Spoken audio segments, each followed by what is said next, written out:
Saludos mis queridos amigos. Interesante la lección de esta semana, lleva como título Motivación y preparación para la misión. San Lucas capítulo número 24, versículos 6 al 9 tenemos el primer punto de la lección. El primer punto de la lección es compartir esas buenas nuevas. ¿Cuáles buenas nuevas? Las buenas nuevas de que Jesús ha resucitado. Dice la Biblia, no está aquí, sino que ha resucitado. Acordaos de lo que os habló cuando aún estaba en Galilea, diciendo, era necesario que el Hijo del Hombre sea entregado en manos de hombres pecadores y que sea crucificado, pero al tercer día resucitará. Entonces ellas se acordaron de lo que Jesús les había dicho y volviendo del sepulcro dieron buenas nuevas a todos los 11, a los discípulos y a todos los demás. Ellas a quien se encontraba en el camino le decían, Jesús ha resucitado, le anunciaban las buenas nuevas. Hoy nosotros tenemos el privilegio grande y enorme de también anunciar que Jesús viene por segunda vez. Las buenas nuevas de que Jesús nos ha reconciliado a nosotros con nuestro Padre Celestial, que Jesús es el puente, es el medio en el cual el ser humano ha sido reconciliado con el Padre que está en los cielos. Las buenas nuevas es buenas noticias, evangelio. Estas mujeres por donde iban decían, Jesús ha resucitado, Jesús ha resucitado. Pero interesante es saber que los ángeles dijeron, mira, estaba escrito. Queridos amigos, hoy diferentes religiones se podrían levantar y se han levantado confiando en profetas. Algunos, ¿verdad?, diciendo que son superiores a Jesús. Pero hay una diferencia. Primero, Jesús fue anunciado 2000 años antes de su nacimiento. No existe en este mundo ningún profeta que fuese anunciado 2000 años antes de su nacimiento. ¿Dónde iba a nacer? La ciudad donde tenía que nacer. ¿Dónde se iba a criar? ¿Cómo iba a ser su vida? ¿Cómo iba a ser su ministerio? La exactitud de la profecía que está en el capítulo número 9 con respecto a las 70 semanas, por ejemplo, donde anunciaba que a las 69 semanas tendría que ser ungido el Mesías y fue ungido en el bautismo en el año 27, como lo decía la profecía bíblica. O sea, todo está anunciado. Esa es una diferencia. Y la otra diferencia es que los profetas, cuyos seguidores dicen que son superiores a Jesucristo, están muertos. No han resucitado. No hay una evidencia realmente de que han resucitado. Jesús, no solamente el Antiguo Testamento había dicho que ya Jesús iba a resucitar, sino que Jesús se apareció a muchos, inclusive el día de su ascensión más de 500 personas, dice Mateo capítulo 28. Y los ángeles le dijeron a estas mujeres, vayan y anuncien las buenas nuevas, que como está escrito, estaba escrito que él tenía que morir, pero también estaba escrito que él tenía que resucitar. Así que vayan y anuncien como está escrito. Punto número 2 que tenemos en la lección de esta semana es un fundamento profético. San Lucas capítulo 24, versículo 42 dice, entonces le dieron parte de un pez asado y un panal de miel, y él lo tomó y comió delante de ellos, y les dijo, estas son las palabras que os hablé, que estando con vosotros, que era necesario que se cumpliese todo lo que está escrito de mí en la ley de Moisés, en los profetas y en los salmos. Entonces les abrió el entendimiento para que ellos comprendiesen las escrituras, y les dijo, así está escrito y así fue necesario que el Cristo padeciese y resucitase de los muertos al tercer día, y que se predicase en su nombre el arrepentimiento y el perdón de los pecados en todas las naciones, comenzando desde Jerusalén. Y vosotros sois testigos de estas cosas. Y yo enviaré la promesa, les enviaré el Espíritu Santo, el Consolador. El Espíritu Santo vendrá sobre vosotros y ustedes van a ser investidos de lo alto. Esperen en Jerusalén para que reciban el poder del Espíritu Santo. Oh, mis queridos hermanos, hay un fundamento profético. El Evangelio de Jesús es racional, no es irracional. El Evangelio de Cristo Jesús es objetivo, no es subjetivo. En el Evangelio de Cristo Jesús las cosas están escritas, predichas con anticipación. No ocurre por casualidad o porque surgió de la nada. El Evangelio de nuestro Señor Jesucristo tiene un fundamento profético. Estas son las palabras que yo les había anunciado a ustedes. Esto es lo que está escrito acerca de mí en la ley de Moisés y en todos los profetas. O sea que Jesús dice, todo lo que estaba escrito, yo lo he cumplido. Cumplí exactamente. Y eso me recuerda cuando Juan el Bautista le dice, pero tú me tienes que bautizar. Y Jesús dice, no. Deja que conviene que está escrito. Es necesario que tú y yo cumplamos todo lo que está escrito. Y así sucesivamente Jesús cumplió todo lo que la ley, los profetas decían acerca de él. Estaba escrito que al tercer día tendría que resucitar, y resucitó conforme a lo que dice la palabra de Dios. Así que hoy nosotros tenemos un fundamento también profético. No tenemos una fe ciega, tenemos un fundamento profético. Todas las profecías concernientes, por ejemplo, a Daniel capítulo 2, capítulo 7, de los grandes reinos de la tierra, su sucesión profética, anunciada, histórica, Roma. Antes de Roma tenemos a los griegos, antes de los griegos tendremos a los medos y persas, antes de los medos y persas tenemos a Babilonia. Todo ese fundamento que está escrito, todo lo que se anunció, lo que está en Mateo 24, cuando Jesús predice las señales, guerras, rumores de guerras, Abraham, las predicciones de los, cuando el sol se oscurecía, cuando la lluvia de las estrellas, de meteoritos, de todo lo que está en Mateo 24 se ha cumplido como lo dice Jesucristo. O sea, si estudiamos todo lo que está, todo lo que ha pasado, la profecía de 2300 tardes y mañanas, todo se ha cumplido exactamente como está. O sea, tenemos una fe, pero no es una fe fundada en la teoría de humanos, es una fe fundada en un escrito está. Ahora, a los escépticos, alguien que me está observando dice, bueno, es que eso no es así porque nosotros no creemos eso. Bueno, estudia la historia. Mira, estudia la Biblia. La Biblia es un libro histórico. Y cuando te enfrentes con la historia, pues no vas a poder cerrar la historia. Hay un antes de Cristo y un después de Cristo en toda la historia de esta humanidad. Vamos con el tercer punto. La espera y la misión. En Hechos capítulo 1, nosotros encontramos el versículo número 14. Hechos capítulo 1 y el versículo número 14 dice así: todos estos perseveraban unánimes en oración y ruego con las mujeres y con María, la madre de Jesús, y con sus hermanos. Luego vamos a Hechos capítulo 21 y verso 22. Será necesario pues que de estos hombres que han estado juntos con nosotros todo el tiempo que el Señor Jesús entraba y salía entre nosotros, comenzando desde el bautismo de Juan hasta el bautismo de entre nosotros fue recibido arriba, uno se ha hecho testigo con nosotros de su resurrección. Verso 26. Les echaron suerte, y suerte cayó sobre Matías y fue contado como uno de los apóstoles, porque Judas se había ahorcado. Este es el tercer punto. Lo que aprendemos. Los discípulos tenían la promesa. Jesús les dijo: ustedes van a esperar en Jerusalén hasta que sean investidos del poder. El Espíritu Santo vendrá sobre ustedes. Ese es el Consolador. Así que los discípulos, ¿qué hicieron? Hicieron dos cosas, de acuerdo a Hechos capítulo número 1. Uno, se reunieron para orar y prepararse para recibir el Espíritu Santo. Dice que se unían, perseveraban, estaban orando, intercediendo, estaban ahí. Ahí se confesaron unos a otros, arreglaron las asperezas, reconocieron que habían sido egoístas, que habían mal comprendido la misión de nuestro Señor Jesús, se arrepintieron y llegaron a la conclusión de que no podían pagar lo que Dios ha hecho por nosotros, ni por ellos, pero que la única manera de poder vivir en paz era hablar de aquel que murió y resucitó, hablar de Jesús. Entonces, número 1, se reconciliaron con Dios a través de los méritos de Cristo Jesús.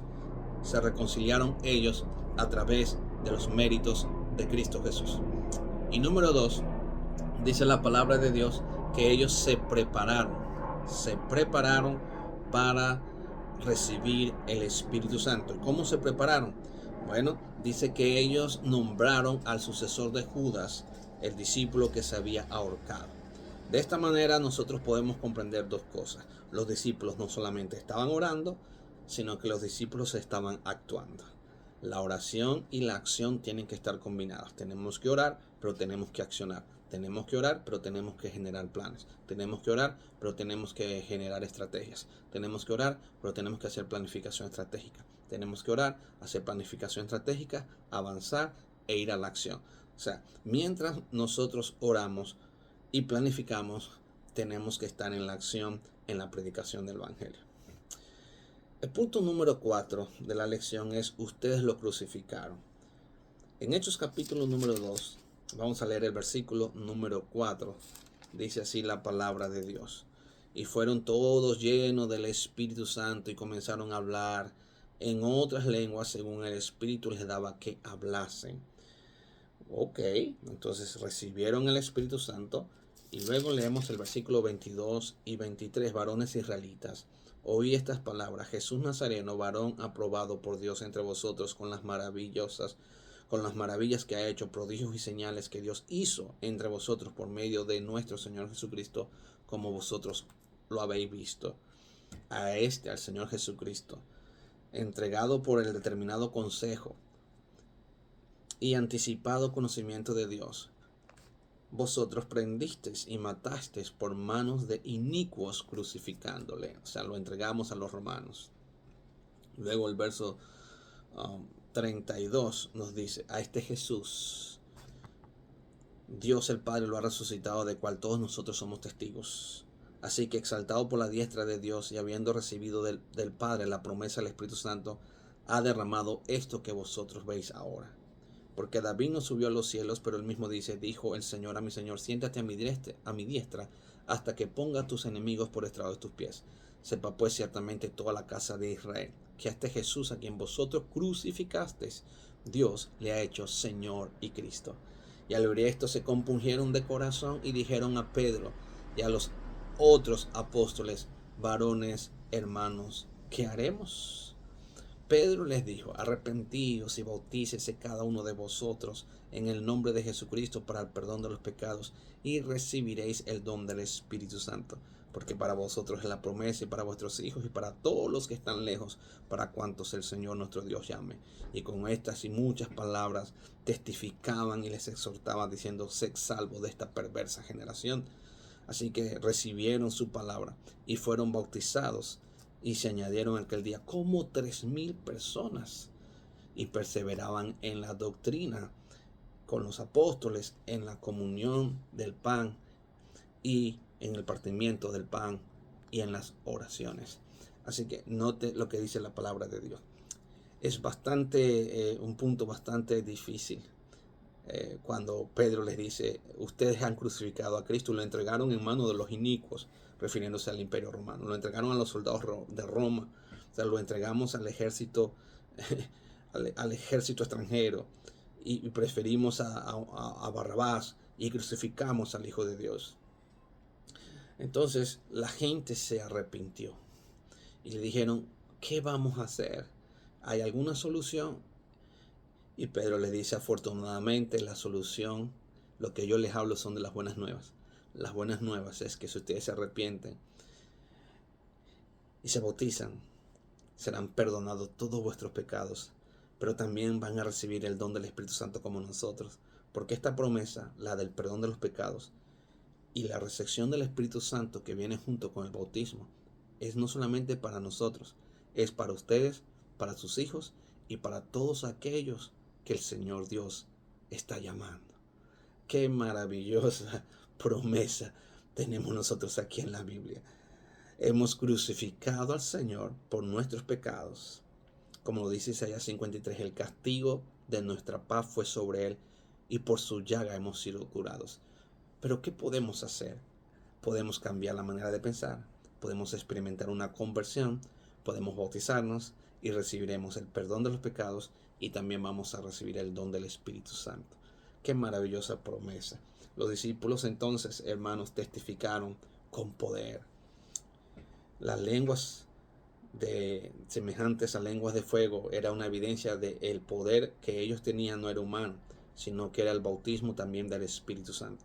Hablaron en otras lenguas porque el Espíritu Santo los usó para que ellos pudieran llevar el evangelio en las palabras de aquellas personas también extranjeras que habían llegado, o hijos de judíos que ahora habían olvidado el hebreo. Pero el Espíritu Santo les predicó a través de los discípulos en su mismo idioma para que ellos pudieran comprender las buenas nuevas del Evangelio de Cristo Jesús. Nótese que el don de lengua se da aquí no para que se edifique solo a la iglesia o para que la gente se hable y que nadie entienda. El don de lengua es específico para llevar el mensaje en el idioma a personas que no están comprendiendo exactamente el mensaje en su idioma que se está hablando, y el Espíritu Santo entonces usa a los discípulos como los instrumentos para que los discípulos puedan traducir el mensaje de Pedro y hablarles a su idioma el plan de salvación. Una ocasión de arrepentimiento y de entrega. Eso es lo que sucedió. Se predica la palabra, la gente tiene una oportunidad de arrepentirse y de entregarse a través del bautismo. Y nuestro trabajo no consiste entonces en que nosotros tenemos que juzgar, pero nuestro trabajo es en predicar y llamar a las personas al arrepentimiento. Recuérdate que ese es tu trabajo. Los discípulos dijeron, mira, nosotros hemos crucificado, ustedes lo crucificaron, pero no juzgaron. Los discípulos solo presentaron la palabra, los hechos, las evidencias. Pero la respuesta es, ¿y entonces qué vamos a hacer? Bueno, lo bueno es que este es el Evangelio. El Evangelio nos da la oportunidad de rectificar, de arrepentirnos y de arreglar las cuentas con Dios, bautizándonos y sirviéndole a Dios. Nosotros no estamos aquí para condenar ni para juzgar. Nosotros estamos aquí es para predicar a Jesucristo, a quien nosotros hemos crucificado, pero que Dios lo ha resucitado y está a la diestra de Dios el Padre y que viene por segunda vez. Entonces podemos arrepentirnos y recibir el Espíritu Santo, bautizándonos en el nombre del Padre, del Hijo y del Espíritu Santo. Y el punto número 5 de la lección es, dice que podemos ver un retrato de la iglesia primitiva. En Hechos capítulo 2, versículo número 41, dice aquí, así que los que recibieron su palabra fueron bautizados y se añadieron como 3,000 personas. Y perseveraban en la doctrina de los apóstoles, en la comunión los unos con los otros, en el partimiento del pan y en las oraciones. Y sobrevino temor a toda persona, y muchas maravillas y señales eran hechas por los apóstoles. Todos los que habían creído estaban juntos y tenían en común todas las cosas, y vendían sus propiedades y sus bienes y lo repartían a todos según las necesidades de cada uno. Ahora notes, perseveraban unánimes en el templo y en el partimiento del pan, en las casas comían juntos con alegría y sencillez de corazón, alabando a Dios y teniendo favor con todo el pueblo, y el Señor añadía cada día a la iglesia a los que iban siendo salvos. El retrato de la iglesia primitiva. Mira, esto sucedió en la iglesia primitiva, pero también Dios está dispuesto a darnos el mismo poder. Si nosotros seguimos las mismas instrucciones y podemos ver este modelo de la iglesia primitiva, también va a suceder lo mismo en tu iglesia local a donde tú te reúnes, en tu distrito, no importa el país donde sea, va a ocurrir exactamente lo mismo. Vamos a ver los pasos que nos muestra aquí la palabra de Dios. Mira, número 1, hubo un evento evangelístico. Este evento evangelístico tuvo una preparación previa. Los discípulos oraron para pedirle a Dios que les diera el poder del Espíritu Santo y arreglaron sus cuentas unos con los otros. Se centraron en Cristo y no en sus diferencias. Número 2, hubo bautismo, porque la gente se arrepintió, creyó y fueron bautizados. Así que nosotros oramos para que todo evento bíblico veamos personas que quieren pactar, que quieren entregarse a Jesús, que quieren recibir la promesa, el perdón de los pecados y también el Espíritu Santo. Número 3, ahora estas personas bautizadas que quedaban en Jerusalén se unían a la iglesia de Cristo y eran atendidas en el templo y por las casas. La palabra de Dios dice que perseveraban en la doctrina, seguían recibiendo estudios bíblicos y los grupos en las casas seguían estudiando y más estudio bíblico y más estudio bíblico y más estudio bíblico y estudio bíblico permanente, estudio bíblico. Número 4, la iglesia entendía el método de Cristo, el amor y el compañerismo. Ya no hay judíos, ya no hay griegos, ya no hay nada, somos uno en Cristo Jesús. Número 5, la iglesia atendía las necesidades. El servicio comunitario era algo normal dentro de la iglesia, o sea, sabían que así como Jesús les había enseñado a servir al prójimo, ahora la iglesia también servía a la comunidad y en ese servicio también entregaban a Dios los diezmos y ofrendas con alegría, porque había propósitos de servir comunitariamente, había propósitos de adorar a Dios, de cantar, de alabanzas. Y la Biblia dice que volvían a bautizar y seguían el ciclo de evento evangelístico, el ciclo de bautizar, el ciclo de perseverar en la doctrina, del amor y del compañerismo, del servicio cristiano, de la fidelidad mayordómica. O sea, ese ejemplo de la iglesia en Cristo Jesús en sus primeros días está escrito para que nosotros también podamos, en el nombre de Jesús, tratar de que nuestra iglesia local se enfoque en el método de Cristo. Y cuando resumimos entonces los 5 puntos de esta semana es, número 1, compartir las buenas nuevas. Número 2, Estas buenas nuevas tienen un fundamento profético. Número 3, es cierto que hemos crucificado a Jesús, pero hay esperanza. Hay una esperanza. Dios nos está llamando para que nos podamos reconciliar con Dios a través de Cristo. 4, también recordemos que la espera desespera. Y para que no nos desesperemos, tenemos que esperar orando y trabajando. Esperar a Jesús, pero cumpliendo la misión. Así que mientras los discípulos esperaban, oraban y cumplían la misión. O sea, se prepararon para recibir el Pentecostés y se organizaron para la tarea de la misión. Y hay un retrato de la iglesia primitiva. Evento evangelístico, bautismos, perseverancia en la doctrina, amistad, compañerismo, servicio cristiano. Evento evangelístico, bautismo, perseverancia en la doctrina, amistad y compañerismo y servicio cristiano. La palabra de Dios nos dice entonces en Lucas capítulo 24 y el versículo número 44 de Lucas capítulo 24 y el versículo 24, y les dijo: estas son las palabras que os hablé, estando con vosotros, que era necesario que se cumpliese todo lo que está escrito de mí en la ley de Moisés, en los profetas y en los salmos. Que el Señor te bendiga.